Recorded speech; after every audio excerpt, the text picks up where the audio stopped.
awesome artists. I hope you are all doing well. We are going to begin part 2 of our shape-filled hearts. We're going to actually be completing the lesson today. And so what we're going to be doing today is we're going to be applying color to our hearts. So what you're going to need today is something to color with.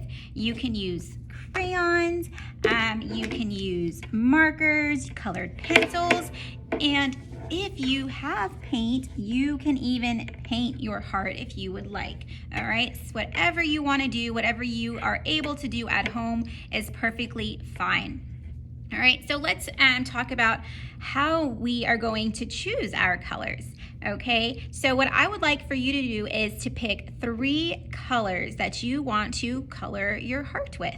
All right, and on this first heart, for example, I chose 3 analogous colors. So analogous colors are colors that sit next to each other on the color wheel. Okay, so I went with my pink, but I always put that kind of in my red family. All right, and then I went with purple, and then I chose blue. Okay, so I chose 3 colors that were analogous, but that's just one example, and that's just, one option that you guys can do if you're thinking about, what colors do I want to do? This is an option, picking 3 colors that are next to each other on the color wheel. Another option is just picking 3 random colors, which is what I did on this second heart. And of course, my heart isn't done, but I wanted to kind of talk to you about it before I finish up my heart, but I chose 3 random colors. Any colors you want to choose is fine, boys and girls. I just want you to have fun with it. All right, and actually I love the colors that I picked because 2 colors are cool colors. They're from that cool colored family, and then I went with this orange, which is a warm color. All right, so the orange kind of makes the turquoise or the teal and the purple pop out more and kind of make them stand out. Okay, but again, you can choose whatever 3 colors you want. It's totally up to you. Okay, let's go back to this heart right here. So I want to talk to you guys about translucent and opaque. Okay, those are 2 art terms that might be new to you guys. You might have heard of the words, you may have not. Okay, so when something is opaque, for example, like this blue here or the purple, or even on this heart right here, okay, these colors that are darker, which means you can't see through them, okay, those are called opaque. Okay, so you cannot see through them, they are darker. All right, and then if you notice these lightly colored shapes right here, and even on this heart as well, okay, boys and girls, that's called translucent. Okay, when something is see-through, okay, it's not dark like the opaque.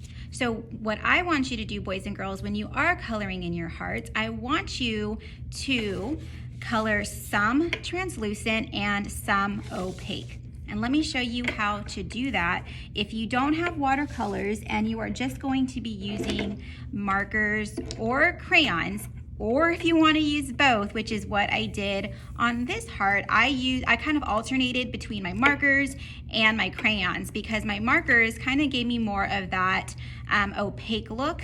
And then my crayons, I could actually do both with. I could color harder like I did here, or I could color lightly. So when I colored lightly, of course, it looks translucent. And then when I color harder, it gives me that opaque look. All right, so I did that.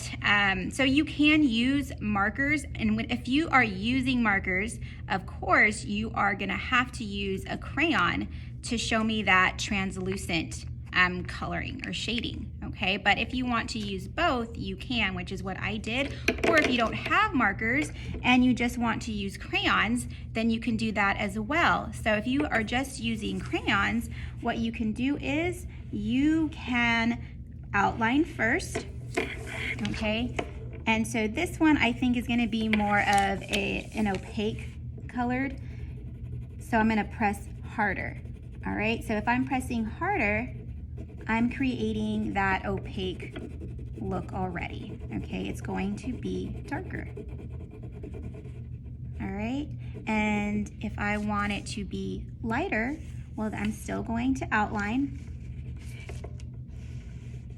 But now I'm going to color lightly, just like this. And you can clearly see the difference between the darker and the lighter. So this one, of course, is the opaque, and the one I'm coloring right now is more translucent. How awesome is that? So you can do both with the crayon, but if you're using marker, of course, it's going to be darker. So I suggest if you are using marker, you might want to work in some of the crayons as well, or even colored pencils. So boys and girls, you're just gonna work your 3 colors, all right? And you're gonna fill in the entire heart, all right? Now let's talk about this heart right here. If you have paints at home, how are you going to get the watercolor to be opaque, and how are you going to get it to be translucent? So if you want your watercolors to be translucent, all you're gonna do is add more water to it. All right, you're gonna add more water to it to basically water it down and make it more translucent. If you want it to be opaque, then you're not gonna add any water, or you're gonna add less water. I'm assuming you guys might have just those Crayola palettes at home. So those, yes, you are gonna need to add water to that, but you aren't gonna add as much water to it. All right, and if you're also painting, you might have noticed these little kind of speckles right here. All right, boys and girls, that's what I call a watercolor salt resist. And what I did was, while the paint was still wet, and it works best on the translucent when you have to add more water to it. When I add more water to it, it's watered down, and I can sprinkle salt on it. And when the salt gets on the watercolor, the watercolor is going to soak up the salt. And so that's how you're gonna create the watercolor resist. All right, so that's another kind of extra added bonus if you want to do at home, if you have paint. And I also did the splatter paint, which I know you guys love doing the splatter paint. So if you have paint, that is awesome. You can definitely, this is definitely an option for you guys. And if not, you can use markers, crayons, colored pencils. But that's it, guys. That's the end of the lesson. So once you're done, you're gonna go ahead and take a picture of your artwork and submit in Schoology. All right, so don't forget to submit. This is going to be, I believe, your 2nd grade in Schoology for this 9 weeks. All right, I cannot wait to see your hearts, guys. You're gonna do an amazing job. Have fun, and I'll see you guys next time. Bye.